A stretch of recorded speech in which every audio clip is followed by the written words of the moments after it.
Laundry Day is officially open for business.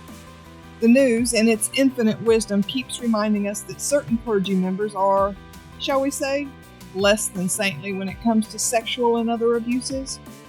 It's almost as if power, secrecy, and blind faith create a perfect storm. So settle in as I air out all that dirty laundry. Just consider it my public service to you. A quick heads up. Unless these alleged abusers have actually been convicted, everything I share here is just that, alleged. I have to protect myself from some seriously pissed off pastors after all. This first one, I want to show you the perfect predator, the perfect pedophile. Why do I say that? Because I just finished looking through so much social media. Pictures of him with children, pictures of him with adults. So much I looked at. And the adoration that I could see in the faces of not just the children, but the adults as well. He was fun. He was charismatic. He was engaging. He is the perfect predator, the perfect pedophile. The looks on some of the children's faces. I would have loved to have shared them with you, but I can't. If I could, you would see that for yourself. The look on the faces of some of these children when they look at him. And I have to say, the look on some of their faces. Both were very telling, and both were very telling in vastly different ways. But I can also tell you why I know he's the perfect predator and the perfect pedophile. Like I said, I looked through so much social media last night and today. And there are, according to reports, 5 victims who have come forward. 5 victims. And yet, I saw a comment that said, it was on an article that had, there's not a lot of details that have come out yet, but it was enough.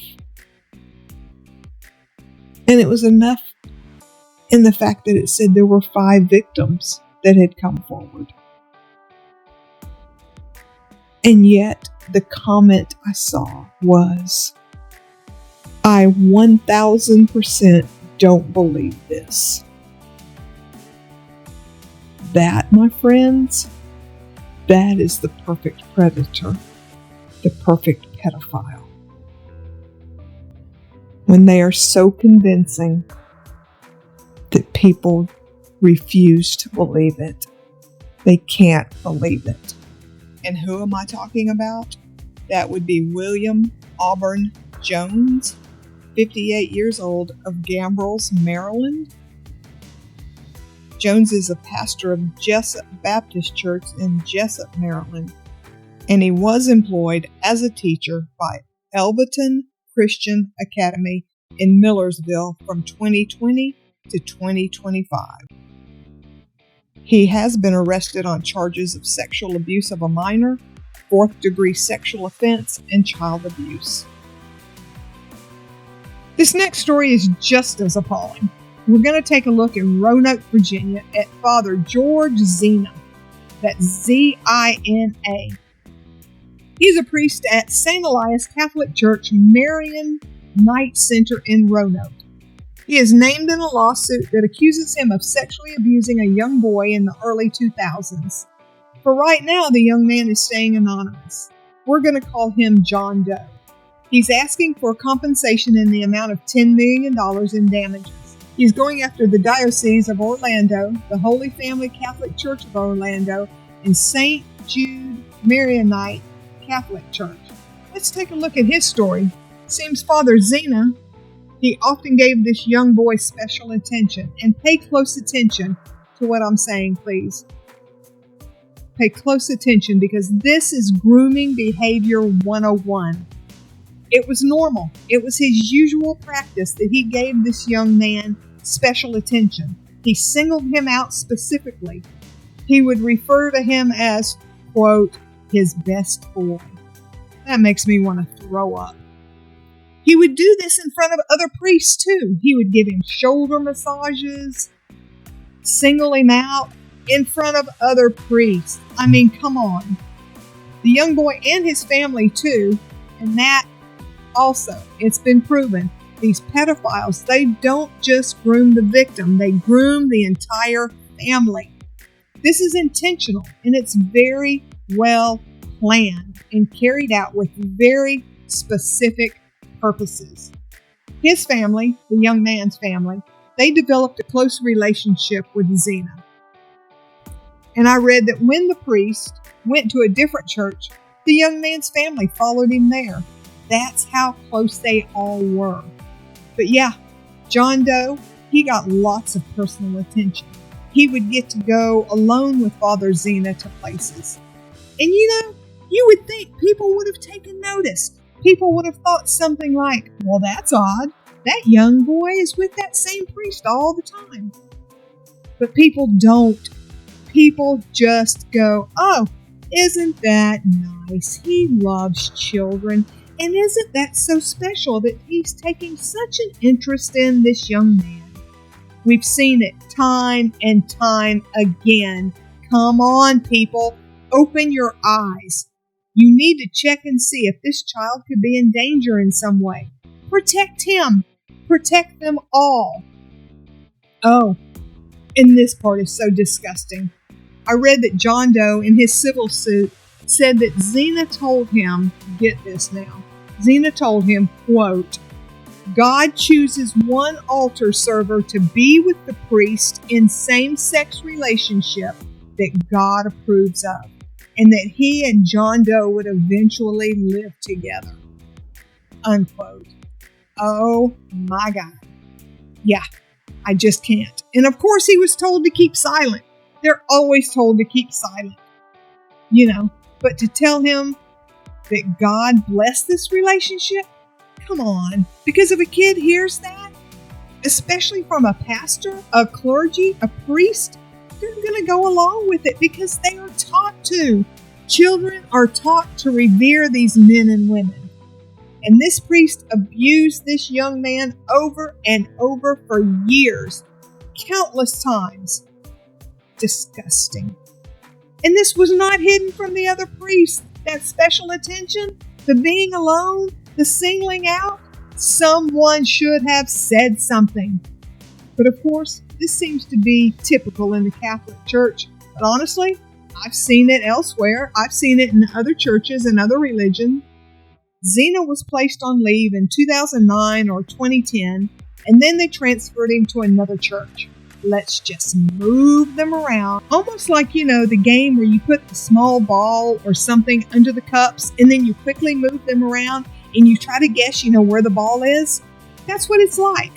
Let's shift the pedophiles around. Let's do it quickly. Put him here, put him here, put him here. Now let's guess what church they're at now. And the truly horrific thing is, you ready? This guy is still in ministry. That's right. Father George Zina is still in ministry. Right now he's at Eparchy of St. Maron of Brooklyn. I don't know, I think they oversee all the East Coast Maronite Catholic churches. He's still there. And of course their official statement is, Father Zina and the Eparchy have cooperated fully with the investigation. Sure they have. But earlier this week, could have been last week now, they learned that a lawsuit had been filed against the Diocese of Orlando that names Father Zina as the alleged perpetrator. And y'all are going to be shocked. Father Zina, he immediately denied the claim and continues to strongly deny the claim. Do they ever just throw their hands up? Oh, busted, my bad. And the eparchy, this part irritates me so bad, has said they've never received a complaint from the alleged victim. Again, we don't know anything about this. Nobody told us about it. Father Zina hasn't told anything.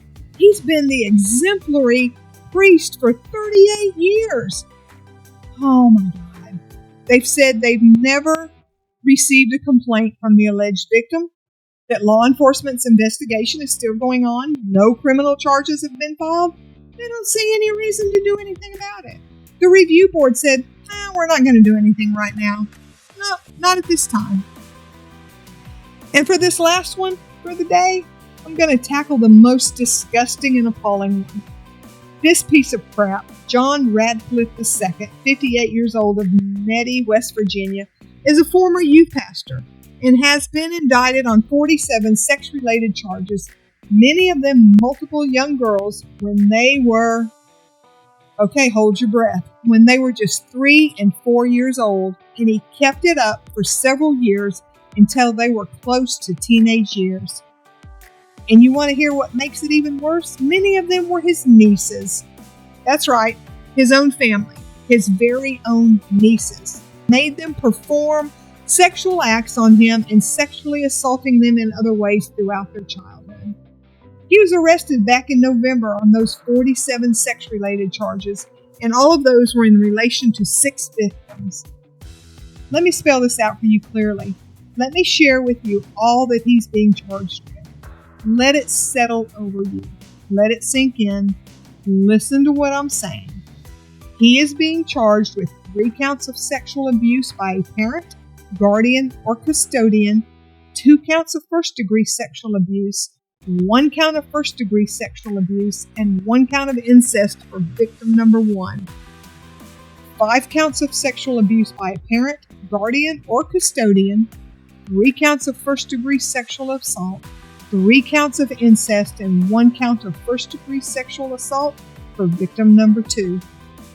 1 count of sexual abuse by parent, guardian, or custodian, 1 count of first-degree sexual assault, 1 count of first-degree sexual abuse, and 1 count of incest for victim number 3. 1 count of sexual abuse by a parent, guardian, or custodian, and 1 count of first-degree sexual abuse for victim number 4. 5 counts of sexual abuse by a parent, guardian, or custodian, 5 counts of first-degree sexual abuse, and 5 counts of incest for victim number 5, and 2 counts of first-degree sexual abuse for victim number 6. Did you hear that? 1 man, 6 victims, 3 and 4 years old, abused until they were 12. Radcliffe's wife, Kathy, originally she was charged as well because a lot of the victims said that she showed them obscene matter. One of the victims told police that one time Radcliffe, along with his wife, Kathy, made her and her cousin, who was about her same age, come to their bedroom and watch a pornographic movie while the couple performed sexual acts on one another. The little girl said she ran out of the room to hide, and then Kathy, the guy's wife, later came to find her and asked her if she was okay. Can you imagine? No, never. I don't want you to imagine that. Truly, I have to read it all and say it all. Take it from me, you don't want to imagine it. Ever. However, Kathy's only been indicted on 1 count of principal in the 2nd degree or accessory, as multiple victims told police she was aware of everything that happened at all times. I believe this charge against Kathy was dropped because the law was not in effect when the crime occurred. The part where she made the kids watch the porn, that was dropped. This is said to have occurred between 1987 and 2003. And then there were other incidents that occurred in 2018 and 2019. It appears from court documents that the girls came forward in 2004, but there were never any findings in the investigation. Radcliff has been charged in numerous counties in West Virginia. And let me remind you, he's a former youth pastor. So, As our laundry day comes to an end, we're left with one undeniable truth. Some robes are just beyond redemption, no matter how much holy water they're doused in. It's a shame, really, how easily a pristine image can hide such a festering mess. If you're tired of seeing these stains swept under the rug, then please subscribe and give me a thumbs up. Together, maybe we can finally get some of these institutions to acknowledge their very public skid marks.